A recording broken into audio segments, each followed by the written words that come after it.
मुख्यमंत्री के तत्काल जो पीएस जो कहा जाता है राजीव अरुणेका ने एक ऐसे बिचौलियों के घर में बैठ करके सरकारी कार्य का और सरकारी फाइल का निष्पादन किया था, जो घोर आपत्तिजनक। और हम कह सकते हैं ये प्रिवेंशन ऑफ करप्शन एक्ट के धारा 700 से लेकर के 7 से 13 तक का उल्लंघन है।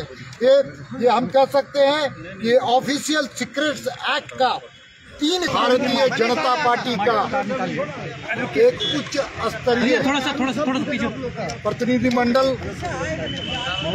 आज महामहिम राज्यपाल के पास झारखंड के बिचौलियों के द्वारा चलाई सरकार के संदर्भ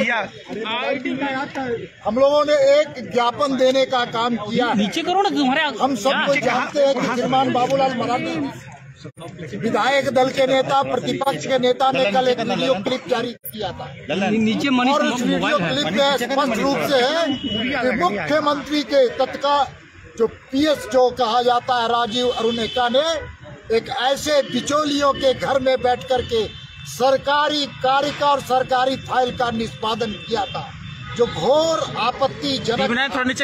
और हम कह सकते हैं ये प्रिवेंशन ऑफ करप्शन एक्ट के धारा 700 से लेकर के 7 से 13 तक का उल्लंघन है। ये हम कह सकते हैं ये ऑफिशियल सीक्रेट्स एक्ट का 3 का भी उल्लंघन है।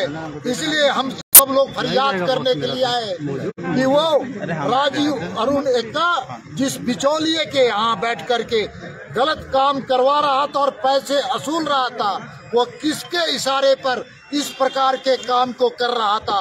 राजीव अरुणेका को सरकार ने मुख्यमंत्री के जो पद था उनके पीएस का उसको हटाने का काम किया और उनकी पोस्टिंग दूसरे जगह करने का काम किया। सुप्रीम कोर्ट के कई जजमेंट में स्पष्ट रूप से उल्लेख है और ये उल्लेख है कि transfer is not punishment, transfer कोई पनिशमेंट नहीं माना है। सुप्रीम कोर्ट ने सरकार इस मामले को रफा दफा करना चाहता है। सरकार पूरी तरह से इस मामले पर संज्ञान नहीं ले रही है और सरकार के द्वारा ये संपोषित भ्रष्टाचार है। सरकार के मुखिया के द्वारा ये इशारे पर ये भ्रष्टाचार की कथा लिखी जा रही है। इसलिए मुख्यमंत्री जी चुप है। मुख्यमंत्री जी एक भी शब्द का इस पर बयान देने से बच रहे हैं।